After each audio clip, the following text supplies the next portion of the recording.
የቬሮኒካ ነገር ትንሽ ደስ ይላል ምን ሆነች ቬሮኒካ ምንም አልሆነችም ደስ ይላል ስለ ራሱ ምን ሆነች ይባላል እንዴ ደስ ይላል እኮ ነው ነገር ስትል ነው አይ እኮ የቬሮኒካ እንዋደዳለን ከቬሮኒካ ጋር እሷም ትላለች ግን ከሰሞኑ መነጋገሪያ ሆኗል አሁን የሚዲያው መነጋገሪያ ሆኗል እንደውም ዛሬ በጣም ብዙ መነጋገሪያ ሆኗል ለአንድ የሥራ መደብ ለራሷ ለምትሰራው ስራ የግል ፎቶግራፈር ፈልጋ ማስታወቂያ ወጣች እና እዚህ ማስታወቂያ ላይ የተመዘገቡት የሰዎች ቁጥር ግን በጣም አስቂኝ ነው ከ3000 በላይ ሰዎች የቬሮኒካ የግል ፎቶግራፈር ለመሆን ተመዘገቡ አፕላይ አደረጉ መቼ ነው የምትመጣው ቬሮኒካዝ እነዛ ሰዎች ግን በፎቶግራፊ ተምሮ ስራ የሚፈልጉ ናቸው ወይንስ አድናቂም ናቸው እኮ ለመጠየቅ ማራለው ብለው የገቡ ያሉ ይኖራሉ ቬሮኒካ በጣም ተወዳጅ ናት ምናልባት ለወደፊት ማራለው ብለው እሷን ወደዋትም እንደው ለመጠየቅ ፎቶግራፍ ማንሳት ይችላልው ሚል ግን እሷ እንዳለችው ከሆነ አሸናፊ ተገኝቷል አንተና ባረገው ባለፈው መታጎ ተገናኝተናል እኔ እንዴት እንዳልነገረችኝ ይፈልጋለሁ ብላ እንዳልነገረች አሸናፊ ተገኝቷል ብሎ ፖዙ ረዘም ያለ ራሴ ነው መስሎ እኛንን ምናምን ባለፈው እኮ ካሜራማኖቻችን ጋር ሄዶ እንዴት ነው የፎቶ አነሳስ ጥበብ ይያለ ሲጠይቅ ሰምቻለሁ አልነግራሉኝና ሰምተውታል ይሄን መረጃ ሁሉም አልነግራሉኝ እንዴ አንድ በዚህና ውስጥ የሚታይ አንድ ትንሽ የሚያሳዝነው ነገር ምን ያህል ሰው ለአንድ የሥራ ዕድል እየተሰለፈ እንደሆነ የገባኝ ቆንጆ ይታ ነው አንተ ደግሞ ያየኸው አይደል እኔ ያየሁት እሱ አዎ 3000 ሰው ለአንድ የሥራ ዘርፍ ይሄ የሚያሳየው ያለውን በየሙያ መስኩ ያለውን የሥራ ዕድ ቁጥር ይመስለኛል ልክ ነው እና እሱ አይነት ስሜት አለው ሌላው ምናልባት ፈን ከሆነ ግን ማለት ያው ግድ የለም አነሳለው አንዳንዱ ገብቶሻል አድናቂም ከሆነ እሷ ደግሞ ብዙ ጊዜ ሰላማዊ ሰልፍ እስከ መውጣት ተደርሷል በሷ ጉዳይ ኩታቃል የሆነ ልጅ ብቻውን እኔ ሾው ላይ አቀርብዋለሁ ወዳታለ ያለው ልጅ እንትን ያለው ነው ቀሚስ አሰርተው የሚመጡ ምናምን በጣም የመወደድ ብቻውን የተሰለፈ እነዛም ሰዎች 3000 ውስጥ ገቡ ወይ ጥያቄ እሱ አሁን ከሌለ ፍቅሩ እንደሱ ከገቡ አሁን ቀድም ያልኩት ነገር በተወሰነ መጠን ሊለሰል ይችላል አለበዛ ግን በቃ የፕሮፌሽናል ፎቶግራፈርስ ለዚህ አንድ ሙያ መስክ ለአንድ የሥራ ዘርፍ ለአንድ የሥራ ቦታ ሆነ እንዴት ተሰለፉት ግን ትንሽ ያስተነግጣል አው ያስደነግጣል በዚህ ልክ በነገራችን ላይ ፎቶግራፈር መሆን የካሜራ ባለሙያ መሆን በጣም የሚገርም ሙያ ነው በተለያዩ ሀገራት ላይ እጅም የሚያስም ነው በተለይ ጎበዝ ከሆንክ በስራህ ላይና እጅህ ላይ ያለ የጥበብም አይደለም ፎቶ ማንሳት ጥበብም ነውና በዚህ ልክ በዚህ ሙያ ላይ ያሉ እንደዚህ አይነት ጥበብ ያላቸው ሰዎች በ3000 ቁጥር ሆኖ ለአንድ ማስታወቂያ ላይ እንትን ማለታቸው የምርም አንደኛ ብዙ ባለሙያ አለን ተመስገን ሊያስብል የሚችልበት ሁለተኛው ደግሞ የተሻለ አማራጭ ፈልገው ነው ወይስ ደግሞ የምርም የሥራ ማጣት ነገር ነው የሚለው በርግጥ እንደው በፎቶግራፈሩ አየነው እንጂ ሌሎች ቢሮዎች ላይ ለሶስት ሰው የሚወጡ የሥራ ማስታወቂያዎች ላይ እኮ በጣም ረጃጅም ሰልፎችን በጣም ብዙ ሰዎችን እናያለንና የሰው ኃይሉና የሥራ ቦታው የተመጣጣና አይመስለኝም ልክ ነው የትኛውም ቦታ ላይ ለምሳሌ አሁን አካውንታንቶች ይፈልጋሉ በአካውንቲንግ ደግሞ ስራ በጣም አለ ይባላል አይደል ኢትዮጵያ ውስጥ ብዙ የሥራ መደቦች ላይ ስትመለከቺ አካውንታንቶች ስራ ያጡም ይባላል ግን ለሆነ ለ5 ለ6 ሰው አካውንታንት ተፈልጎ አንድ ድርጅት የሥራ ዕድል ወይም ፈተና ቢያወጣ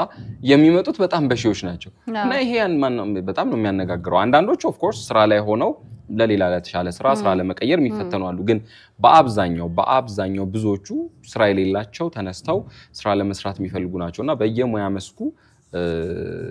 ያሳየን ስራ አጥነት እንደዚሁ እኔ ግን ባለፈው አካውንቲንግ ሰው ፈልጌ አጥቻለሁ ተንጂ 4000 እንደገና ወደ 3000 ተመስገብ እንደዚህ አይነት ነገር ታይ እንዲህ አይነት በማይቀለድ ነገር የምር ነው የምር አካውንቲንግ አጥተናል አንድ በጣም ጥሩ አካውንቲንግ ፈልገን እየጠየኩ ነበር ቢኒያም ራሱ በነገራችን ላይ እኔ እኮ አካውንታንት ነበርኩ የድሮ አምኜ ገንዘቤ ላይ አልቀጥርም ሚስጥር አወጣኝ የአሜሪካ ዜግነት ማግኘት ለሚፈልግ በሂደት እንግዲህ የጎልድ ካርድ ጎልድ ካርድ በነገራችን ላይ በህይወት ዘመናቸው ከአሜሪካ መንግስት ግብዣ ቀርቦላቸው እምቢ ያሉ ኩሩ ኢትዮጵያውያን አራ ከራሳቸው አንደበት ነው የሰማው ተሰጥቷቸው እጅግ የተከበሩ የዓለም ሎሬት አፈወርቅ ተክሌ በወጣትነት ዘመናቸው የሚገርሙ ስዕሎችን ይሰሩ ነበር እና ያን ያዩ አሜሪካውያን አሜሪካን እንዲጎበኙ በሆነበት አጋጣሚ ገባቸው የተለየ አይኪው እንዳላቸው እና ድፍን ማሊቡን አሳዩአቸው ሆሊውድ ሌሎች የአሜሪካንም ግዛቶች አዩና መጨረሻ ላይ ዋሽንግተን ዲሲ በተካሄደ ራት ግብዣ ላይ በቃ ግብዣ ቀረበላቸው ምንድነው አሜሪካ ለየት ያለ አይኪው ለአሜሪካን የሚያስፈልጉ ተብሎ የሚታሰቡ ሰው ከሆኑ ውስጡ እንዲኖሩና የጎልድ ካርድ በቃ ዜግነት ቢው የመስጠት አጋጣሚ ያለና እባኮ ተብሎ ተጋበዙ በአክብሮት ዝቅ ብለው እምቢ ነው ያሉት አክብረውም በአክብሮት ግብዣችሁን ግን በጣም በሚገርም ሁኔታ ያስቡበት ለማንኛውም እጆ ላይ ይሁን ተብለው ይዘው ታምጥተው ከሚታዩት የሳቸው ቤት ውስጥ እኔ ጠይቂያቸው ነው በነጋሽ ለያ ምንድነው ብያቸው የተሰጠኝ ጎልድ ካርድ ነው ብለው ነው የነገሩኝ እና እንግዲህ እኔ በጣም ነው የገረመኝ እሳቸው ያኔ እምቢ ያሉት ጎልድ ካርድ አሁን ዋጋ ወጥቶለት 5 ሚሊዮን ሆኗል ማለት ነው 5 ሚሊዮን ዶላር 5 ሚሊዮን ዶላር መሸጥ ይቻላል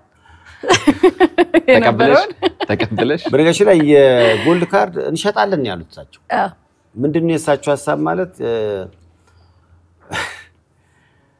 ልዩ መብቶችን ሁሉ ይሰጣል ይሄ ሲኖርሽ ጥምር ዜግነት የማግኘት ድሉ ይኖራል ሀብታሞች ሰዎች ወደ አሜሪካን ገንዘባቸውን ይዘው እንዲመጡ ያባብላል እሳቸው ሁሉ ነገር ከቁጥር ጋር ስለሚያገናኙት እንግዲህ በዚህ ቪዛ ወደ አሜሪካ የሚመጡ ሰዎች ያው 5 ሚሊዮን ዶላር መገበራቸው ስለማይቀር ይህ ደግሞ መነሻ ስለሆነ እንዲህ አይነት ሀብት ይዘው ይመጡ ከሆነ ሌሎች ሀብትን ደግሞ እዛው ኢንቨስት የማድረግ እድል ስላለ አሜሪካን ላሉ ሰዎች የሥራ እድል ይፈጥራል ኢኮኖሚውን ያንቀሳቀሳል የሚል የነጋዴያዊ ካልኩሌሽን ነው ብለው ተችተውታል ብዙዎች የምርም ነጋዴያዊ ነው አይደል ይመስላል ነጋዴያዊ ነው ለምን አንደኛ 5 ሚሊዮን ዶላሩ ተገኘ 5 ሚሊዮን ዶላር በጣም ትልቅ ብር ነው ቪዛውን ለማግኘት 5 ሚሊዮን ዶላሩ ተገኘ ከዛ የሚሰጧቸው ደግሞ ከቪዛው ጋር አብረው ተያይዘው የሚመጡ ጥቅሞች አሉ ከነሱ ጥቅሞች ጋር ደግሞ ሰው እዛ መቆየት ይፈልጋል 5 ሚሊዮን ዶላሩን ወርዝ ማድረግ ይፈልጋል ምናልባት ቤት መግዛት ይፈልጋል አይደል ከዛ ቤት ከገዛ ደግሞ የሆነች ቢዝነስ መጀመር ይፈልጋል እቺ መግቢያ ሽንቁራ ናች የምትሆነው 5 ሚሊዮኑ ከዛ በላይ ነው የሚያስቡባት ማለት ነው በዚች በጎልድ ካርድ ግን አሜሪካውያንን ለማስቀደም የሚሄዱበት ርቀት ከሌሎች በተለይ አሜሪካ ውስጥ ከሚኖሩ የሌሎች ሀገራት ዜጎች ጋር አሁንም በሐሳብ ያጋጫቸው ይገኛል ሮይተርስ ይሄን ዘገባ ዘግቦት ነበርና ሮይተርስ እንዳለው ከሆነ አንደኛ ለአሜሪካውያን ቅድሚያ ለመስጠት በሚል ነው የሳቸው ዋናው ሐሳብ አሜሪካውያን ይቀደሙ እያንዳንዱ የሥራ እድል ላይ አሜሪካውያን ከቀደሙ በኋላ ከአሜሪካውያን የተረፈውን ስራ ነው ሌሎች ማግኘት ያለባቸው የሚሉት ከዛ ቀደም ሰይፍሻ እንዳለው ደግሞ እስካሁን አሜሪካን ያልጎበኙ ያልመጡ ብዙ ሀብታሞች አሉ ከአሜሪካ ውጪ የሚኖሩ ስለዚህ የነሱን ለመሳብና አሜሪካንን ሌላዋ ዱባይ አሁን የተጠቀሳረል ዱባይ ብዙ ሰው ኢንቨስት ያደርጋል ይሄዳል መዝናኛ ትሆናለች ይባላልና አሜሪካ ደግሞ ርቃ እንድትሰቀል የብዙ ሀብታሞች መቆያ መኖሪያ ተመራጭ ብዙ ሀብታሞች እዛ ናቸው በጣም ብዙ ሀብታሞች እዛ ናቸው ግን የሌሉት ደግሞ ብዙዎቹ ሀብታሞች እንዲመጡ ለመሳብም ጭምር ነው አሁን ምን መሰለሽ አሜሪካ ማለት ሁሉም ለመኖር የሚመኘው ሀገር ነው እኛ እንኳን ዝም ብለን እንደቀልኮ ምንለው ከሞትና ከአሜሪካ ማን ይቀራል ያገናኘንበት ነገር ምሳሌ ያነጋገሩላ በምሳሌ ዶሮን ሲያታሏት በመጫይ ምን እንደሚለው እኮ ነው አሁን ይሄ ዶሮና አሜሪካ ተብሎ እና ይሄ የሚያሳየው አይ